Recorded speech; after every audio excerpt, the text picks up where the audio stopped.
Welcome to the TRICHOMES Weekly Roll Up, where we cover the latest in federal legalization topics and cannabis news headlines. This week, Pfizer Incorporated has entered the cannabis industry with a $6.7 billion purchase of San Diego headquartered Arena Pharmaceuticals.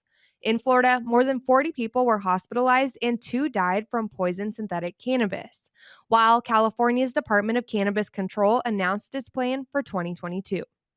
Penn State University recently published research indicating trichomes in cannabis have the ability to store heavy metals and subsequently cause brain diseases like Alzheimer's. And lastly, Visa, the payment processing company, has issued notices to cannabis vendors warning future retaliation. And now, here are your hosts, John Bond and Jarod Duggins. Hello. What's happening? How are you doing, sir? Doing well, man. Coming to you live from beautiful San Francisco, California today. So got some nice weather out here. Was up here for the NCIA conference.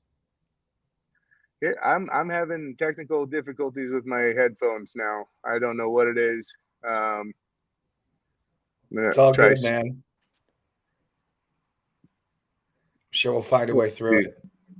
I got it now. I just had to switch it back in and out. I can hear you. We all good? Absolutely. You know, it's funny. I think I've said my fiance used to work for Apple. I can say that now because she no longer does.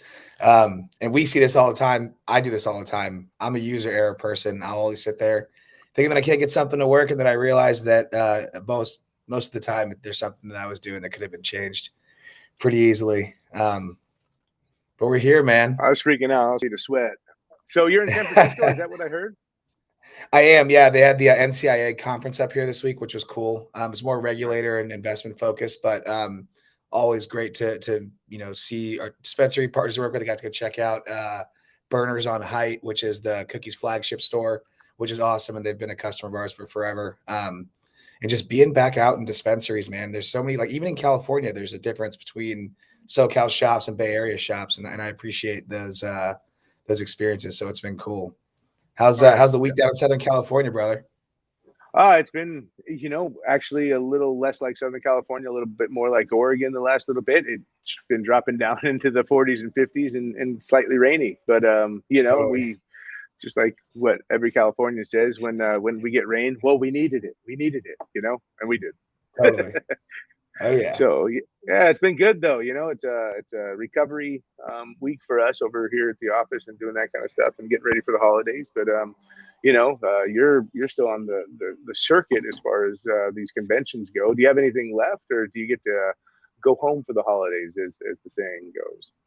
Actually, getting to go home. I'll still be working, but I'm heading back to Oregon tonight and then heading directly to the Portland airport to fly back to Kansas City for about 10 days and work out of my parents' house in KC. So that's always a good time. The days don't really change. They're always still busy, but the nice thing is you get to spend family time at the end of it. And I'll put on about 15 pounds of mom's cooking, so I'll be solid. The best part of the holidays right there. Absolutely, man. And then right back into it after the first of the year.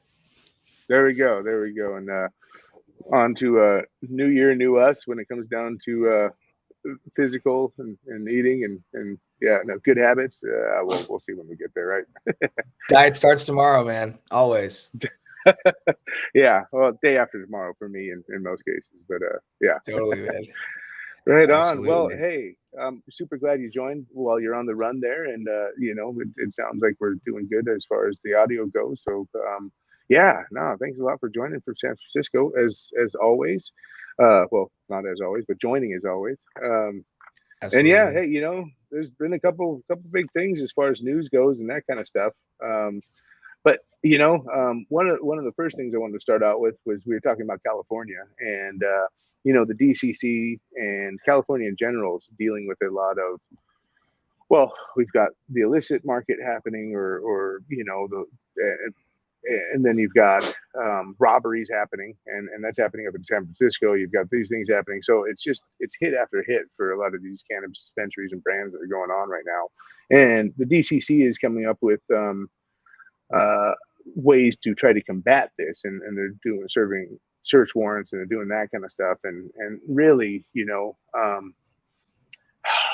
as someone who participates in the California market, why aren't they relieving some of these ridiculous taxes first? Why aren't they putting some of the monies back into the pockets? Why aren't they really going after what could help these brands and these companies and these retails actually survive a little bit more on their own rather than just stripping them of that money? And that's the question. I'm not asking you directly, you know, I don't, it's just, fuck, right? It's a little frustrating over here.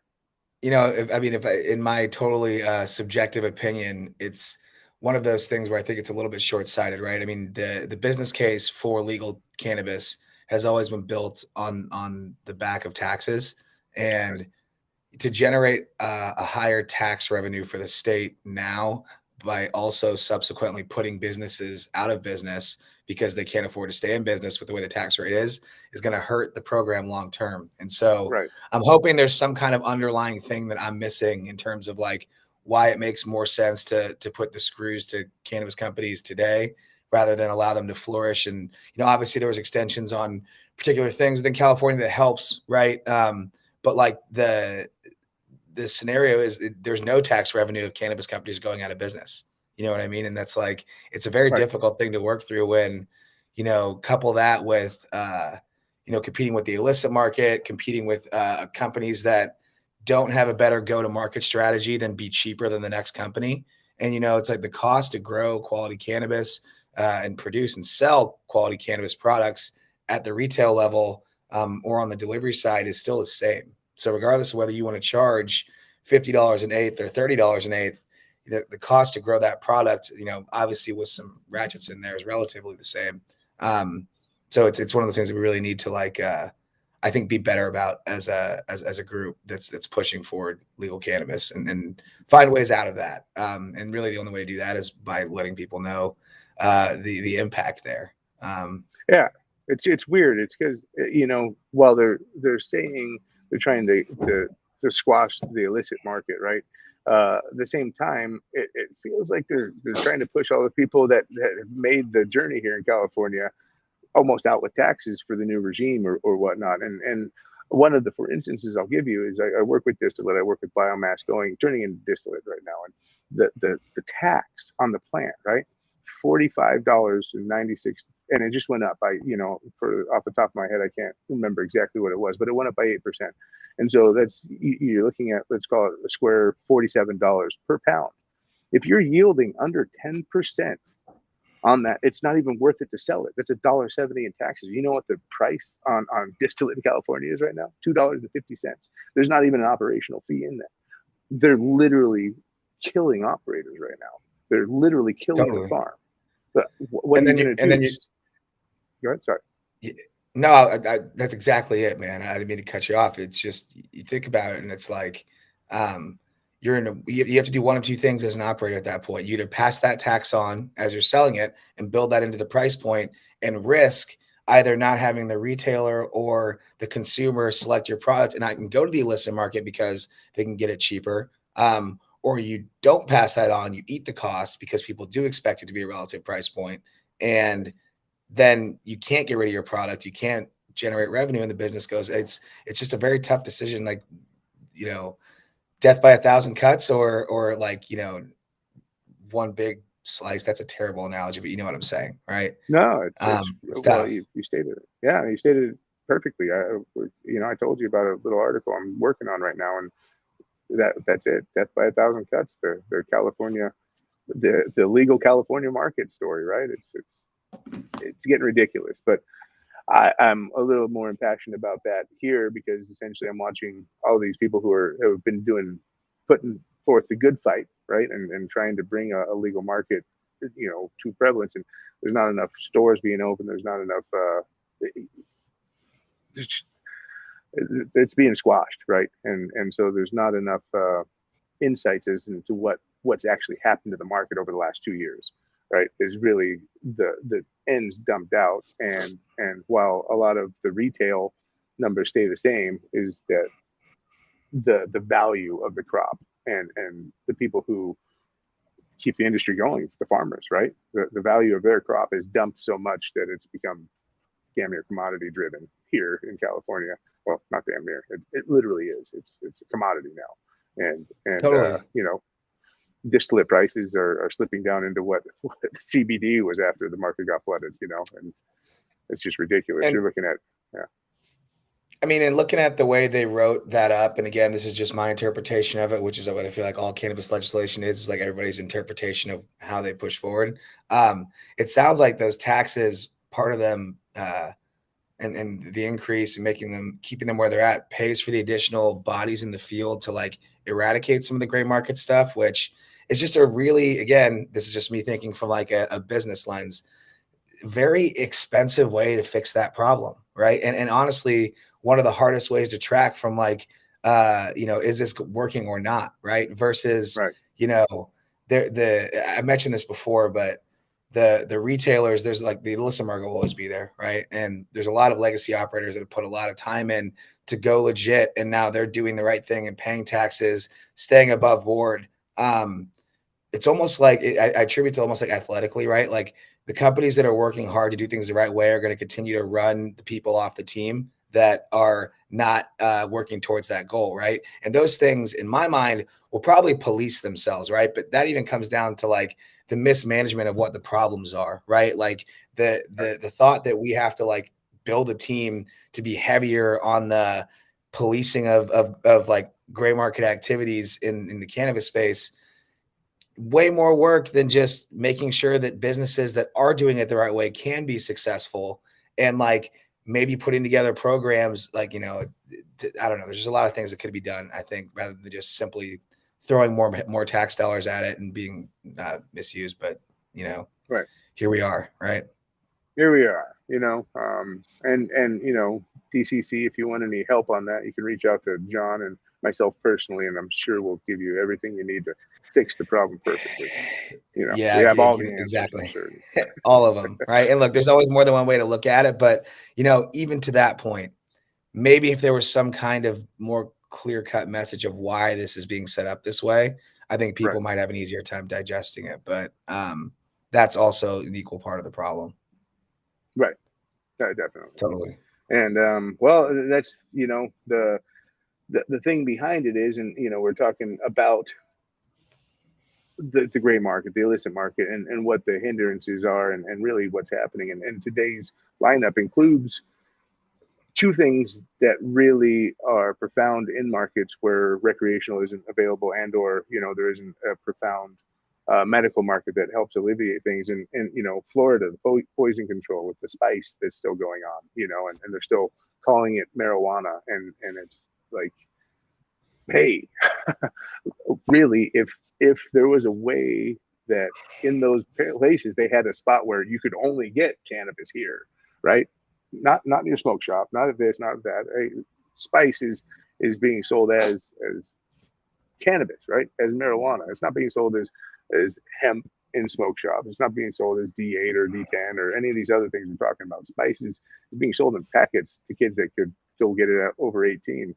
And realistically, I can't see anything but a legal market defining this for the kids who don't know any better being the best thing, right? It's like, hey, this is where you go get cannabis, not your smoke shop. This is a big risk to your health over here. And honestly, you can always talk about a few bad actors ruining things, right? And it's like, this isn't even a cannabis product, yet the cannabis industry is being held accountable for people smoking potpourri. And look, I'll be honest, right? When I was younger, when I was in college, I'm telling this on the air, it's a great time to talk about it. Played college baseball, right? And obviously you're drug tested. I've used cannabis medically for my entire life.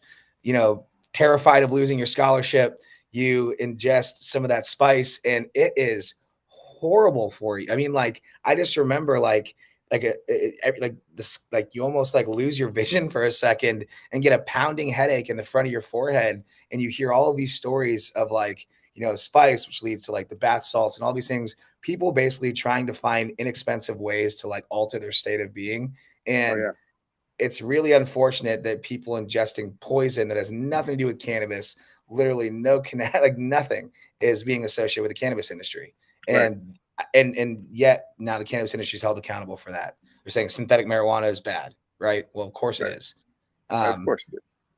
Of course it is. But we've had the same message the whole time. It's literally, again, we're being held accountable for something we have no control over, and it's literally the lack. It's almost like, remember salvia from back in the day? Totally. You could get it at construction, places and that kind of stuff. Ace Hardware carried it back in the Sure. day, and people are smoking it out of their bongs just like it's weed, it's just dangerous.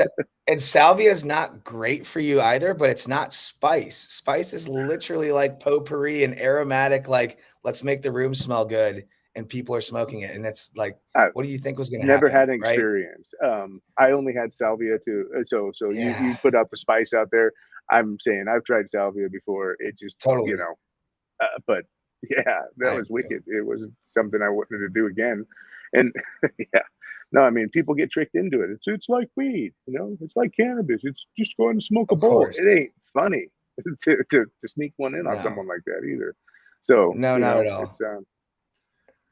Hey, if you make a choice to consume that, if that's what you want to do, great. But at least for the people who think they're smoking marijuana, cannabis, whatever you want to call it, that they understand that it doesn't come in the form of these spice packets or potpourri packets. It comes from a dispensary. It comes from a medical dispensary, a recreational dispensary.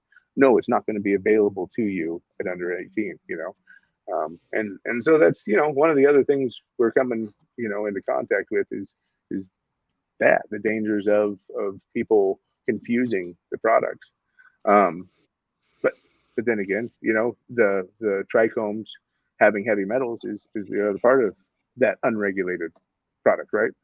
It's like unregulated markets, untested markets, places that aren't like California and Oregon, that don't have heavy metal testing, that don't have category 3 testing like we have over here, 3 categories of testing.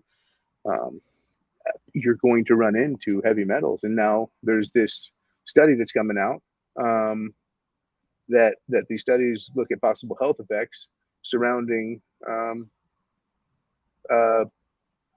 what I'm going through right now, Alzheimer's, and thinking, and not that I have Alzheimer's, I was just forgetting what the word was, but dementia and that kind of thing. And realistically, again, do you have this when the markets are regulated? Do you have this when testing is a component that's demanded by the state? And you're talking about the heavy metals in the trichomes, right? Right. On that side of it, I'm curious because I didn't get a chance to dig a little deeper on this one to see like where that's coming from. But like in its all natural state, I'm curious, and I could be completely incorrect. So if anybody out there in the audience knows, please drop a line. That would exist naturally in the plant without like it being introduced in the cultivation process, right? Because everyone knows that there's tons of ways to head off some of the like pest problems and things like that you can get in front of in the cannabis space, right? How much of that is impacting that versus like just having a cleaner grow, whether it's indoor or less variables outdoor. And metals existing like that in nature in the cannabis plant, I would need to dig deeper on that. And if you know, please let me know as well. But well, from what I understand is that places, where the terroir is in California, where you've got like Santa Rosa and you've got, Humboldt and that kind of stuff, where they've been growing for quite a while, is that heavy metals are there in the soil, Sure. And ultimately, depending upon your soil source and that kind of stuff and where you're at, is that arsenic and a few of these other types of heavy metals are there, not only in the soil, but then again, because rainwater goes through the soil, it carries into the aquifers and all that kind of stuff. So it's largely in a lot of outdoor grows, so they're well water and that kind of stuff, which it's tough for them because of the fact that the local counties and the local municipalities, water is such a precious resource here in California, that they don't allow them to do big boy filters. It literally is a brand name called Big Boy Filters or Big Blue Filters, or the reverse osmosis process, because it wastes so much water on those large scale farms. And so ultimately, if you're pulling from a well, and by now most farmers should be testing their water and they should know if there's heavy metals in it. But if you're pulling from a well and there's heavy metals, there's only so many things you can do. Up in the Central Coast, I know, well, basically that's what's prohibiting a lot of those farms from producing like live rosin. Live rosin. Live resin the BHO or butane hash oil process actually extracts a lot of heavy metals on the first pass, and it's left behind in the residue. If you're doing ethanol and that kind of stuff, or going all the way to distillate, that also gets distilled out. But when you're talking about rosin or something that uses the whole plant and still has all the fats and lipids and all that kind of stuff in there, it's it's going to be present, and really, product like that can't be used for rosin. The thing is that when they're testing in flowers and that kind of thing, the plant matter, the mass of the plant matter disguises the heavy metal sometimes, right? So really, you could be smoking flower that has heavy metals in a very little amount, but when you extract that down to a crude level, or let's call it like a sugar or a wax or something like that, that the heavy metals will be more prevalent because you've condensed that, and it goes with the trichomes. It's actually in the oils themselves. Yeah. It's how it manifests itself. So in my experience, it's been found in the soil and in the water. And because we know that, I'm forgetting the scientific term for how hemp and cannabis takes from its environment and will clean out the soil, like they're doing over in Hiroshima and near the places in Japan that have the nuclear, the fallout and that kind of stuff. They're literally planting hemp over there to soak up the radiation, do that kind of stuff. So these plants do that naturally. So if there is heavy metals in the soil, they're bringing them up. But if you're doing, a controlled soil, you've tested the soils, that there's no heavy metal in it, it's not in your water supply, then more than likely you won't run into it. It's just that, in California, a lot of the terroir, a lot of the places that people have grown in for so long, are just so riddled with stuff.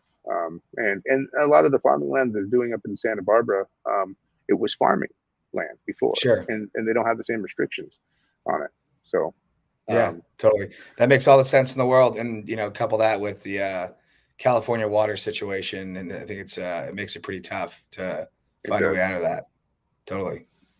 Yeah, no, it's almost like you've got to put together a water treatment plant that satisfies the state's need for reclamation and all that kind of stuff, and really kind of combat it that way. And that way you can clean the water up or clean the soil up. And then with the soil, again, how do you do that? If you're outdoor, you don't plant in the soil. You plant in, aero pots or big pots, and you go above ground with it, which it's a little bit more of a pain in the butt on the first round of things. But you can actually go with the no-till soil. You can go with that kind of thing and stay pretty organic if you stay above the soil that way. Totally. Yeah, that's one that I really am gonna look into in terms of the study. I'm interested on that one. I think there's so many things that are so interconnected in terms of like solving problems, and then one helps the other get closer. I'm interested there. That's interesting. Absolutely. Hey, as like yourself, as a lifetime user and that kind of thing, it's I want to know the goods, the bads, and how to avoid the different things. I was a cigarette smoker for a long time in my life, and I understand the carcinogenic value of that, what I was addicted to before, and how that still plays in plant matter with cannabis and that kind of thing. And I'm always looking for a cleaner high or a cleaner medication. And there's times that I like now, right? I prefer not to be completely annihilated when we go live and that kind of thing. And so finding dosages and knowing that it's clean, that's important to me, Totally. And so, I'm with you on that. I'm really into following these things as the real science, not the pseudoscience, not the let's just call it bad, or let's just call it, the cure-all comes out. And that's, it's being spoken about. But there's actually, big pharma's now also saying, hey, we can't research it because it's prohibitive still. And when it boils down to it is the government has to step out of the way for independent studies and studies that are going to take the antidotal medicine and the stuff that got us to where we're at and take it a step further and extrapolate what actually can happen versus the DEA just testing to see what it's going to do as far as consumption for driving and that kind of stuff, and how that's going to affect people on the highway and that kind of thing. That really doesn't get us any closer to what you and I are talking about, right? No. Not so, at all. Yeah. So, I saw the visa thing. The visa thing is out there right now. And Totally. when it comes down to the ATM stuff, it's not just the cannabis industry, but it is really going to be affecting the cannabis industry here shortly because of the banking, because of what people are forced to do. You're on that side a lot more than I am. Tell us about it. What do you think about Visa and this announcement? You kind of knew it was coming. One of the reasons that we don't process credit cards in the United States is because, especially at scale, especially as a larger company, if we were to find a hacky way to do that, which some companies have found ways to do that are payments companies, those institutions like Visa, MasterCard, they would never want to work with us. It would never work with us when they're able to, Right. by trying to skirt those rules. And so, like, just add that to the list of things that makes payments in cannabis one of the most complicated things, specifically for that, right? And so, like, Right.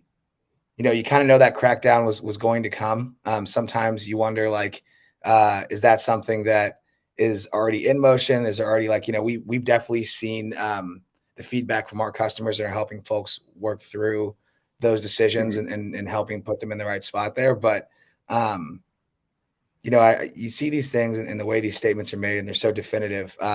It almost sends like a panic wave through the whole space, which, to be honest, is rightfully so, right? This is so heavily attached to so many parts of businesses. So many businesses are holding on to the idea of being able to accept debit cards and like have ACH credit card solutions. Like, that's the make or break between being able to operate as a business, even with the given, especially with the given tax situation, like in California, right? So it's gonna be interesting to see how, like, the next announcement on that, and like when, when and how they start kind of focusing on that particular crackdown piece of that. Because it's like, it's always different tomorrow than it was today, and sometimes we've seen swings and stance on that from like a legislation standpoint in states, and then also with like ongoing policy and movement there as well too. Yeah. Yeah. No. Well, and it's from what would be deemed mom and pop type stores all the way up to, it's no secret that ease was in a huge thing over these payment deals. And it's it's funny because I don't know if I mentioned it on the show or if we had talked about it before, but one of the local places, and it's a legal spot or whatnot, I went and purchased some cannabis. I used my card, and it's a bank account that my wife and I shared. She saw that I bought some Disney Hopper tickets that day. She accused me of taking someone to Disneyland. And it was like, well, that's not where I would have gone. Nor did I go there, but here's the weed I bought. Uh, and And so that's how people are getting around it. and you know what? It's like, you'd have to look at that and say, there's no way that's legitimate. I mean, anytime you're misrepresenting something for what it actually is, that should never make anybody sleep well at night. Right. And I see people, like, without being overly specific, and this is after doing this for 3.5 years in the cannabis technology space, I have seen retailers get unreasonably excited about some of the most hacky illegal payment solutions, only to see them like, no, trust me, we know this is going to work. We did all of our due diligence, and we have the same conversation a couple months later, or that gets the retailer in trouble. And it's just like one of those things where forcing people to do something in a way that they normally wouldn't because of the limitations that are placed on the space, because of all the things that we talk about every single Friday. These are all like downstream problems that would never exist if we were able to address like 3 of the big issues. And so, we have to know that that's what's like. Visa, you're working very closely with, policymakers, and obviously being behind the right things from like an advocacy standpoint, Right. help shift that, right? And I know they will, and it's going to get there, right? But it's honestly a necessary thing too, because it helps keep some of the bad actors out and keeping like, I guess, bad examples from ruining the opportunity of those that are trying to do it the right way. Yeah. Well, that might be a good discussion point for one of the shows in the new year here coming up January. Maybe we bring somebody else and yourself, and we have a little bit of a payments discussion, a little roundtable surrounding that, and really, talk about what is the right way to do it right now, and Totally. the solutions for people. We can get into that because it's tricky, and realistically, especially out here in California, I say that, but Oregon was the same way, and the states that had medical before they had recreational, they all had to, it was a put together, right? No one had a tech stack, no one had a processing or payroll thing. It's all literally canceled bank accounts, 10 of them in a row, 15 of them in a row. Oh, you do cannabis? Oh, you did a DBA? So I think, I think it could be a good show for us to bring a couple of people on and let you guys go at it, the experts, talk about it here. I'll maybe even Well, I would let the experts. I'm great. I'm fortunate that I work with several experts. I know several experts. I myself am not one, so I would love to organize that conversation to bring the truth to the people and understanding of it, because it is like such a complex thing. And there are some ways that you can work within that are super valuable, but it changes state to state, right? I mean, I think I might have mentioned this before, but like you've got states like Missouri with regulation that states you have to take payment before product leaves the facility, right? So you're forcing someone to take a payment digitally before it leaves, right? That limits a lot of people. Like it either limits them from being able to do delivery because those solutions are not quite readily available at scale, right? Or B, you take a hacky solution and you take your chances, and that's a terrible situation to be in. Yeah. No, definitely. Well, and like you said, maybe regionally we can find some people in the solutions aspect and we'll do a meet the press style, interview where you and I come up with the questions and we kind of hit them with the real there, because it's something that whether you're a cannabis consumer or you're on the brand side, you're doing this, it affects it affects what you're purchasing, how much you're purchasing it for, and whether or not you're working with someone who's going to be around tomorrow based upon how they're taking that payment. So there's a deep hole there, and like you said, has some major implications without some of this banking verbiage being passed. Totally. So yeah. Well, before we get into kind of if there's any questions and that kind of stuff, the thing we saved for last, Pfizer, big pharma. Everyone's worried about the big money coming in and this and that. And I mean, really, there have been a few companies out of country that have been able to do some research and do some things and within the scope of pharmaceuticals and that kind of thing. Pfizer made a pretty big step forward. Did you have any chance to look that over or? I did. I mean, it was kind of like just waiting for the news to drop which pharmaceutical company was going to make the first big push into cannabis and when. And I mean, it's like we've been waiting on that press release now for years, knowing that it was coming. In terms of how I feel about it, I've ingested the information. I haven't necessarily picked a side of the fence yet, because there are things that I think that type of involvement can advance and push forward. I think that I myself am not alone in the mistrust of big pharma for a lot of different reasons. So, if there's a lot of different pieces to that equation, but I think in general, in terms of accomplishing some of those things that we were talking about, right? Even if it's regardless of how you feel about it, it's a step in the right direction to normalize the plant and the in the cannabis space right now. So, like, people do weird things with power, right? You've seen major corporations and huge companies, without naming names, right, change entirely as they continue to get to that position of power. Pharma's been there for a while, right? And so we will see. I'm curious, how do you feel about it? Like you, it's trepidatious. It's I don't want cannabis products becoming one of those products that have to have all those other side effects now because they've been formulated into something that could cause torrential diarrhea or suicidal thoughts or death or whatever. It's really I'm cool with the side effects of the munchies and red eyes, and really what's going along with it right now, as we stated earlier in this, it's like, hey, is smoking going to be recommended by a doctor as a method of medication? I'm not so sure, just because of all the consequences that come with the carcinogenic value and that kind of thing. But really, as something that goes along with, you know, the different treatments, that could be something, because realistically, ingesting it that way, it's the quickest way to the blood-brain barrier, and probably you know, one of the most effective ways for certain ailments, if you will. And totally. And the thing that concerns me, I think, the most about this whole process, and I saw someone mention Marlboro over there in the comments, the dangers of cannabis getting connected to big business in the pharmaceutical category is when you think about like the shelf life of cannabis and what that means to like being able to sell that over a period of time, what that means to a business and the money and the taxes that are able to be applied there. When you talk about companies looking at increasing shelf life and doing all these things to, like, you know, that's a scary thing, right? That's what you think about, like carcinogens, things being added into the plant in like the curing process that they feel for whatever reason has a preservation, gives a longer shelf life as products, right? But those things aren't necessarily always disclosed unless you go look for them, right?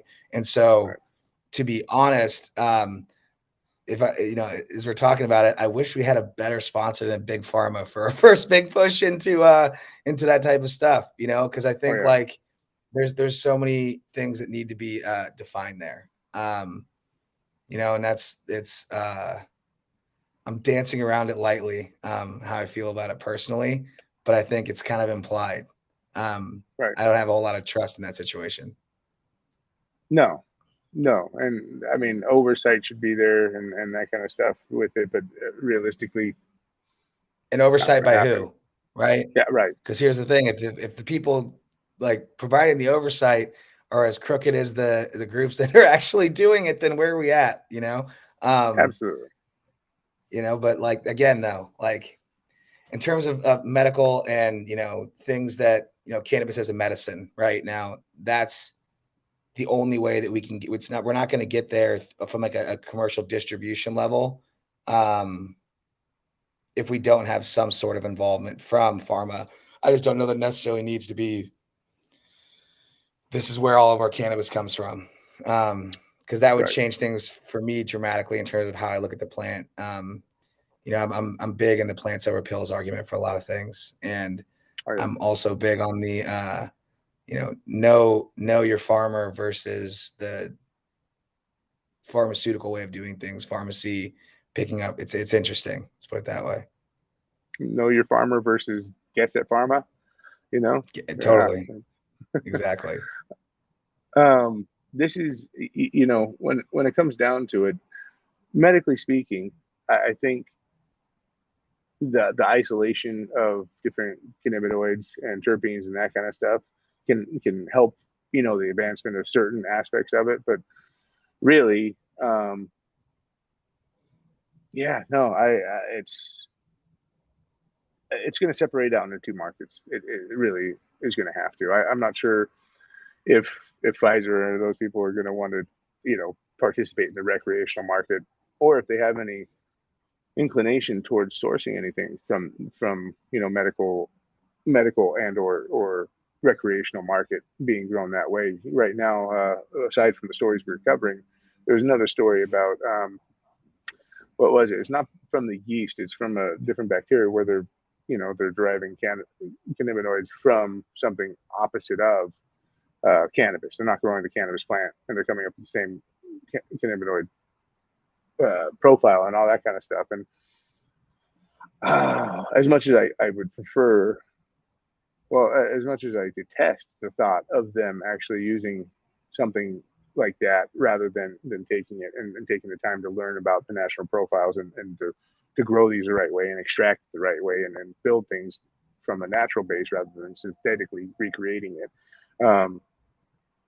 Yeah, I mean, it's almost like what you said. It's so deep rooted in this that it's part of what's going to take it forward. Really, that's what I mean. Really, it's like if you ask me if I'm excited about it or if I'm not, hey, we appreciate the limelight and, you know, the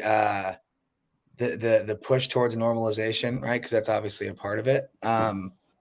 You but that's a very telling sign of all the more reason for the folks that are operating in the space today to continue to refine operations and processes to operate the most efficient business possible and understand your business in a way that's not, you should know down to the gram of cost of goods sold if you're a vertically integrated operator, right? And if you don't have the screws that tight on your business, everything else is kind of up in the air, right? And really, like, obviously this is something outside just the financial aspect, but like, these are the companies that are coming to the space, right? And they have a lot of money and a lot of influence.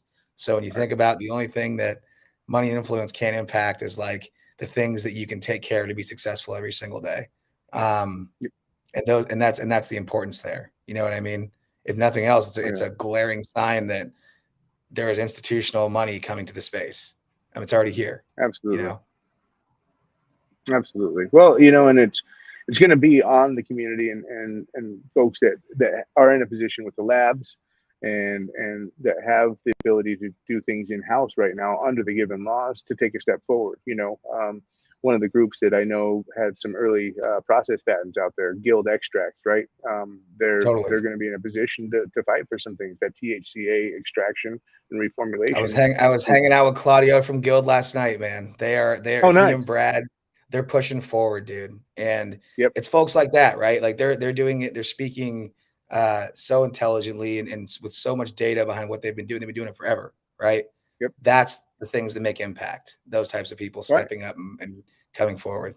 Totally. Well, on THCA, the purity on it, right? And the level of the crystallization that these guys do, it's amazing, right? Because there's different levels to THCA crystals, right? And I know we see a bunch of people that do the high terpene extraction, HTE extractions, and they let the heptane help the THC crystallize at the bottom, and they scrape the rocks for that. But this process patent that it's available to the public, it's out there to be seen, but the Guild put together is really something that it gets to where it's like 99.9% pure THCA, of which I know Dr. Mishalem over there in Israel is working with some, the acidic values of the cannabinoids and that kind of stuff right now. But really, why wait for that when ultimately we've got an overabundance of it here where we can create a pure product that is GMO and ISO certified and all that kind of stuff and reaches all medical standards and standardization? Why don't we try utilizing that first? And really, the fact that the product is here and scalable puts them in the running for it. And so really, if anyone's listening, that's what I encourage is take the time and think ahead. You guys, we can be supplying these studies if we put ourselves in the right positions, right? And I think that's the way we get to participate. Totally. And honestly, like, THCA is so great to sprinkle in joints. Let's just get it out there in the market more so. Like, you don't see it as often because folks with like the extraction, the process and the equipment, it is expensive to do different types of things within a lab, right? But Absolutely. The value, and you talk about being able to deliver a concentrated version of something that is going to serve a specific purpose. That's like the first step to the future there. Me personally, I just love sprinkling on, blunts, joints, pre-rolls, et cetera. I love it. But for folks that are using it for a specific purpose, like that's the way. Because like in a plant, in an organic state, it's very difficult to measure, amounts of things, right? In terms of like ingestion, et cetera.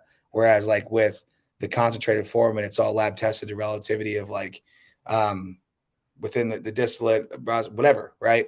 There's a ton of value there. Well, and that wouldn't be such a bad conversation. I know we can get Brad and Claudio on, but when it comes down to THCA, there's a lot more than just dabbing it, right? Like I've got my banger over there and whatever, and I'll hit the live rosin. It leaves a little bit of a residue or whatnot. You got to really clean it out. If you go in right afterwards at THCA, it literally cleans up the bowl. It helps clean up the bowl. It's so clean that it doesn't leave a residue, and it burns off the rest of the stuff that was in there in the first place. So it's beyond the dabbing it aspect of it. The A makes it so that it's in its acid form, which means that you have to decarboxylate it for it to give you the psychoactive properties. So Totally. a lot of people have been eating this, for the properties of getting THC, the wellness from it, and all the other effects from it without being high as well, right? So THCA gives you that option. You can pill it up, right? I know, Guild, I know a couple other people have different forms of it where it's like in a pill and you can take it, and realistically you're not going to feel stoned. You're not going to feel like you just dabbed it, because decarboxylating it and roasting 99.9% pure THCA is gonna hit you right between the forehead like a hammer hit you, and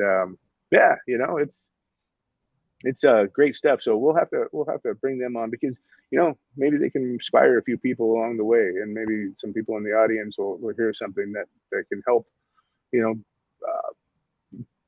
bring us to the forefront of this pharmaceutical conversation, the next level of cannabis, right? Because like we started in the beginning, it's here to stay, right? And cannabis is part of the landscape now. It's going to be 50 years from now, we're going to be talking about it like alcohol prohibition and that kind of stuff, like the days of when it became legal. And now it's just going to turn into different categories. You're going to have the recreational, you're going to have the anecdotal, you'll have the non-scientific medicine base, and that's going to happen for the next 10, 15 years, right? Until all these studies come back and you have that can be consumed at large by the public. But realistically, it's going to be on the people who are passionate about cannabis to stay involved with it, because unfortunately the way the world works is the powers that be, well, they be and they are, They be and they it they is are straight right. up. It is what it is, and we got to deal with it as it is. So 100%. we're here, we're playing in the game, and that's really what it is for everybody else participating. It's we don't let this go, whether again you're consuming it on the retail level, or you're putting together brands, or you're building ancillary space. It's on us to keep it ours. We tell our team every day, in playing the game, right? There's wins and there's losses, but the important thing is we keep showing up tomorrow. And that's like number one, is that's you weather the storm, right? It's like right. Too much time, too much effort by too many people has been put into this entire process of making this thing great that we all care so much about. There's definitely wins that feel great. There's losses that hurt more than anything, but keep showing up tomorrow and it will work out the way we want it to, or at least close to it. Right. Yeah, there it is. Totally. Well, and speaking of keep showing up tomorrow, I think that's a great segue into the rest of the year and our programming and what's happening.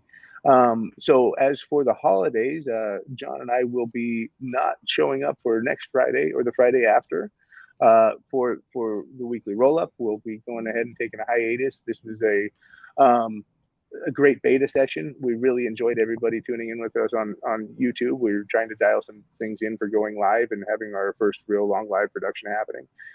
So you'll see a couple things happen when we go live again, but look for us on the first week of January. I will be probably going live here on the YouTube channel just to kind of update you on some other programming stuff and what's going to be happening on the Trichome side. But when it comes down to weekly roll up, John and I will be back on for the first Friday of January, and from my side over here at Trichomes, and from John as well, in San Francisco, not in his normal spot. I wish everybody a safe and happy holiday and a great new year, and we'll talk to you soon. But John, please. You betcha. Totally. Yeah. Safe and happy holidays to all. Look forward to chatting and hanging out with everybody in the new year. Can't believe it's 2022. Mind blown. Crazy. But here we are. Where are the flying cars? Where are the flying cars? Right. Totally. Appreciate it. Everybody have a good one. Have a great one, John. Thanks, everybody.